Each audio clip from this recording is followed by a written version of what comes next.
The news day continues here on One News Now. I'm Belle Gregorio. The lawyer of Congressman Arnie Teves questions the timing of filing of charges against his client over crimes that happened 4 years ago.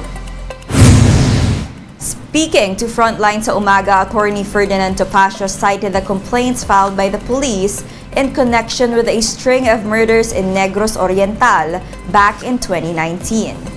Topacio claimed that Teves had already been cleared of these charges.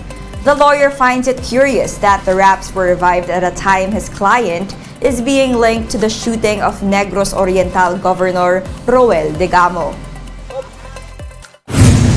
Clear na po siya yan. Bakit ngayon lang noong after the killing of Governor Degamo, ang tingin namin parang nagra-ride on lang dun sa sensationalism, dun sa publicity, sa public sympathy dito sa Degamo killing para ipasok itong kasong to. Kasi 2019 pa eh. Bakit ngayon lang?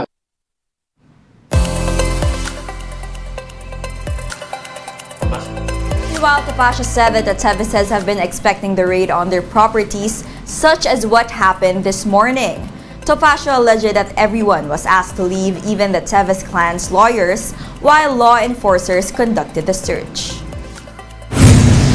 Ayon naman po sa batas, there should be witnesses to a raid. Wala naman po siguro masama kung maraming tao magwi-witness, considering na as early as around a month ago, na-predict na po namin itong pattern na ito, na talagang may nakikita kami mga impormasyon na may mga sasagawang mga raid, etc. etc. So, inaalaman po namin kung anong purpose. Before the raid on Congressman Teves' properties, one suspect implicated a certain lawmaker surnamed Teves in the murder of Negros Oriental Governor Roel Degamo. It is not clear which Teves he's referring to, since there's quite a few Teveses that have served terms in the House of Representatives. The details from Marlene Alcaide. Nag-utos po sa inyo? Yung Congressman Teves yung pagkaalam.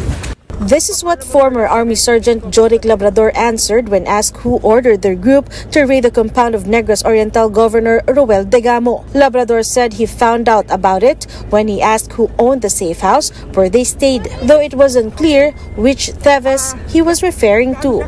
Kung Teves yung sir? Wala pong pangalan na sinabi. They were allegedly recruited by a certain Marvin to be part of the security detail. Labrador further asserted he did not join the individuals who fired gunshots and only monitored the perimeter as security. Another suspect, Benji Rodriguez, was also arrested, and both of them are now in the custody of the NBI. Rodriguez insists they are also victims. Paano sir kayo naging biktima? Yung pinasukan namin trabaho, ma'am, bodyguard lang po, ma'am. Tapos? Papa namin. Dating doon, ma'am. Di ba pala? They were allegedly given an advance payment of 20,000 pesos. Bakit daw sir si Gov ang target? Ano daw ang dahilan? Drug lord daw, sir. Ha? Drug lord daw, sir. Drug lord daw siya? Yes, sir. Okay. Marami daw siyang kalaban. Marami siya? Kalaban. Kalaban siya? Hindi ko alam, sir, kung anong kalaban. Justice Secretary Boying Remulla meanwhile said he has yet to receive information about the statements of the two suspects. Kailangan ko humabasa yung mga statement kasi yan po ang gagamitin namin basehan sa pagka-file ng kaso. At malamang i-file na namin ng kaso ng mas mabilis kung mayroon na hong ganyang mga balita. Congressman Arnulfo Teves Jr. earlier denied any involvement in the crime. However, in another document from the House of Representatives, it was stated that Teves was only given a travel clearance just recently, as he is currently in the United States. Hindi siya binigyan ng extension, kaya inaasahan namin na uuwi na siya kung talagang haharap siya. The Teves family refused to give a statement and said that they will just wait for the truth to come out. However, they have expressed concern for their safety. They're very afraid. They're really afraid. The family is really afraid. As a matter of fact, they are most of all the relatives, including the nephews and nieces, are just advised to stay home. But according to Remulla, it is possible that there are more than one mastermind in the killing of Degamo. Ang tingin namin, hanggang tatlo yan, hanggang tatlo-apat yan, na nagkaisa na magplano at kumuha na lang sila ng ibang tao para sumapi. For News 5, Marlene Alcaide, we are One News. The Philippine National Police may see more reshuffling of officers following Governor Digamos' assassination. PNP spokesperson Jean Fajardo says this is upon the order of the Interior Department. Authorities are still trying to determine whether there was a lapse in Digamos' security detail at the time of his killing. Recall that the entire Bayawan Police and 56 officers from Santa Catalina have all been relieved. Tuloy-tuloy po yung ginagawang threat assessment ng ating mga field commanders para po at i-assess po yung mga threat level po ng ating mga elected officials and other appointed officials to make sure po na makapagbigay po tayo ng mga karampatang police security coverage kung kinakailangan po na dagdagan po yung kanilang mga seguridad ay gagawin po natin para ma-ensure po yung kanilang kaligtasan po. And at the same time, pinaiigting na rin po natin yung kampanya natin against private armed groups, loose firearms, and maging doon po sa mga potential criminal groups. More stories coming your way after a quick break. Stay with us.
You're still watching One News Now. I'm Bel Gregorio. 3 suspects in the ambush of Lanao del Sur Governor Mamintal Alonto Adyong have been arrested. In a statement, Adyong welcomed the development and thanked authorities. Adyong is still recuperating from a gunshot wound he sustained during the incident last month, which claimed the lives of 4 of his security aides. In Oriental Mindoro, fishermen are now looking for ways to speed up the oil spill cleanup in the area. Some fishermen in Bansud, Oriental Mindoro improvised spill booms made of mats filled with grass. Since they are not allowed to go out to sea, they are now focusing on preventing the oil spill from reaching the shores.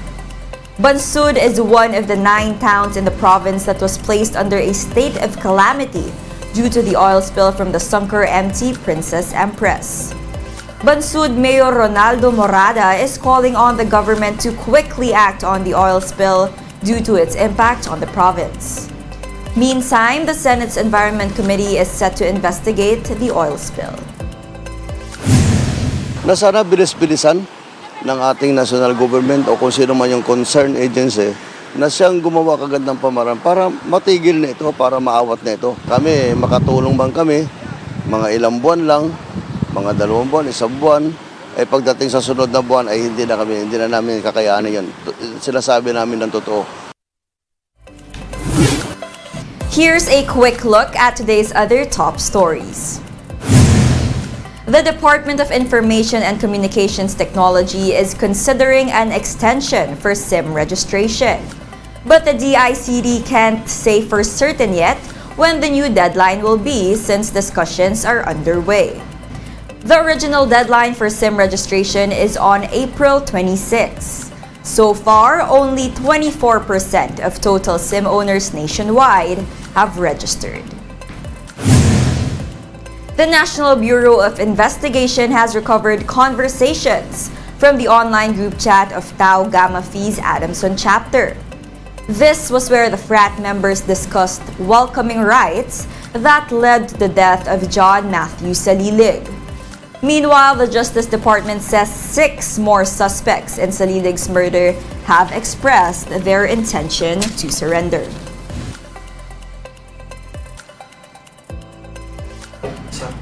The National Economic and Development Authority has approved 194 priority projects under the Infrastructure Flagship Program or IFP. The IFP projects worth 9 trillion pesos are seen to improve the investment climate in the country and help generate more jobs for Filipinos. One News Now will be back at 5:30 p.m. I'm Bel Gregorio. We are One News.